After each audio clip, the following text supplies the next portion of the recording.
Cara amiga telespectadora, caro amigo telespectador, estamos de volta com o nosso programa semanal Encontro com Divaldo Franco, pela tvcei.com.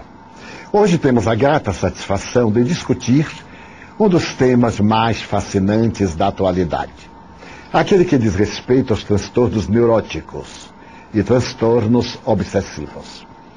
Os clássicos da psiquiatria fazem uma análise sucinta, embora a respeito dos primeiros apontamentos em torno desse transtorno neurótico, anteriormente denominado neurose.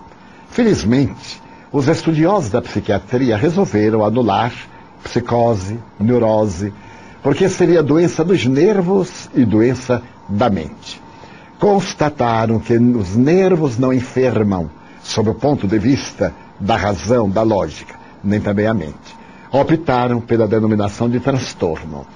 Até onde possa ir a nossa imaginação, na literatura psiquiátrica há uma página muito especial.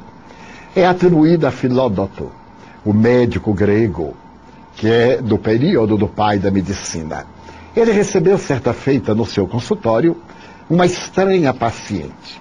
Ela disse-lhe que tinha uma cobra dentro do estômago e por isso não se alimentava. Não se alimentava porque, à medida que ela se nutria, a cobra nutria-se com maior rapidez e desenvolvia-se cada vez mais. Pretendia ela matar a cobra, não se alimentando. Havia estado com vários médicos e eles foram unânimes em dizer que era impossível que ela estivesse com o filho dentro do seu estômago. Mas ela dizia que sim. Às vezes, quando estava dormindo, a cobra chegava aí na garganta. E Filódoto, meditando profundamente, diz: mas por que eles não acreditaram? A paciente é a senhora. E se a senhora assevera que tem uma cobra no seu estômago, a senhora sabe, eu acredito. Irei passar para a senhora uma terapia relativamente banal. Depois dela, a senhora irá alimentar-se com toda a segurança, porque está muito depauperada. Se a cobra não lhe matar, a fome matará a senhora. Amanhã traga-me uma bacia virgem, ainda não usada, e eu lhe receito este emético, para que amanhã traga-me os dois e vamos ver a melhor solução para libertá-la deste problema muito grave. No dia seguinte, a senhora apareceu muito animada, com uma bacia nova e trazendo o produto que ele havia receitado. Era um vomitório. Ele pediu que ela cerrasse os olhos com muita tranquilidade, que ingerisse a substância e aguardasse o momento em que iria eliminar a substância e a cobra. Ela atendeu com muita coragem e paciência. Ele colocou a bacia nas suas pernas e quando ela começou a engurgitar, a ter necessidade de eliminar aquela substância, fê-lo com muita propriedade, com algum sofrimento, e parecia estar impedida de vomitar, até que logrou totalmente. Quando ele mandou que ela abrisse os olhos e olhasse a bacia, lá estava uma pequena serpente. A mulher ficou deslumbrada. Teve uma respiração profunda, sentiu alívio no tórax, principalmente na região do estômago. E ele disse: a partir de agora, a senhora está curada. Fique tranquila, absolutamente tranquila, e passe a alimentar-se. É óbvio que ele havia tido o cuidado de colocar a pequenina serpente antes na bacia. E a literatura médica fala que foi uma terapêutica de natureza psicológica para um transtorno igualmente psicológico. Através da indução para libertar-se daquele problema, ele levou-a ao equilíbrio necessário para recuperar a sua saúde. Posteriormente, a doutrina psiquiátrica evoluiu muito. Mas, de acordo com os seus técnicos modernos, durante a Primeira Guerra Mundial, celebrizou-se na Europa um sacerdote de nome Padre Duhalde. O Padre Duhalde era um sacerdote católico, de uma coragem incomum. Ele recebeu as maiores condecorações que a França jamais ofereceu a um civil. E por quê? Porque ele atravessava a linha Maginot, que separava a França da Inglaterra, da Alemanha, para poder atender àqueles que eram vítimas, mesmo sendo alemães. Para ele não havia alemão nem havia francês. Havia o paciente. Levava a confissão, arrastava os sobreviventes, dava-lhes conforto, ministrava a Eucaristia dentro da sua visão religiosa, correndo o maior perigo de ter uma bala, de cair numa situação deplorável. Para o padre Duhalde, a vida era fundamental. Este homem notável, no entanto, tinha uma mania. Ele achava que a guerra era resultado dos seus pecados. E por isso toda noite siliciava-se.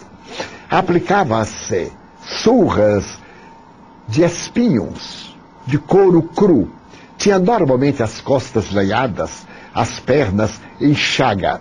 E só se veio descobrir isso depois da sua morte.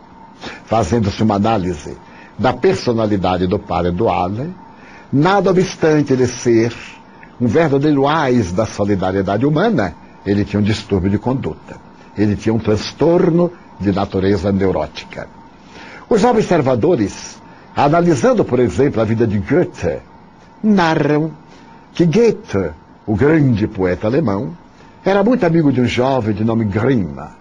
E esse jovem, tendo-se apaixonado por uma mulher que ele recusou as carícias, de repente encerrou-se no seu quarto e fez um transtorno de conduta. À época, ele foi diagnosticado como portador de melancolia. Bem se vê que se tratava de um transtorno de natureza depressiva, cujo nome antigo era melancolia. Depois de mais ou menos 10 meses, sem nenhum motivo aparente, ele levantou-se radicalmente curado. Foi um transtorno psicológico grave. Ele teve um surto pelo estado de negativa da sua criatura amada. Mas a literatura psiquiátrica vai além. E recordamos, por exemplo, de Liszt, o notável compositor romântico Franz Liszt. Ele apaixonou-se por uma jovem. E ao apaixonar-se por ela, propôs de casamento. O genitor da jovem, que tinha preconceito contra músicos e artistas, asseverou que ele não tinha condições de manter a sua filha, porque era apenas um modesto músico. Ele, tomado de uma grande dor, procurou a religião, desejava o sacerdócio. Mas o seu confessor, um homem de bom senso, percebeu que ele não tinha mínima vocação para o sacerdócio. Negou-lhe a permissão e Liszt entrou no transtorno de conduta neurótica. Sem também outro motivo, narra-se que certo dia alguém abriu a porta do quarto onde ele estava encarcerado e o sol, ao entrar, produziu-lhe uma reação e ele se libertou desse transtorno terrível. Ainda falo a respeito da Santa Estática de Caldara, uma mulher que se recusava a tomar qualquer alimento. Durante 21 anos, ela esteve observada pelos médicos. Durante 8 anos, ela não se levantava da cama, não se nutria senão com um copo de água ou um copo de suco de laranja, em dias alternados, colocada no quarto escuro de um hospital para evitar a fraude. Ela mantinha-se. E o que é mais peculiar? Repentinamente, ela apareceu com os estigmas de Cristo. Os tradicionais estigmas do Padre Pio, de Francisco de Assis e de outras personagens históricas.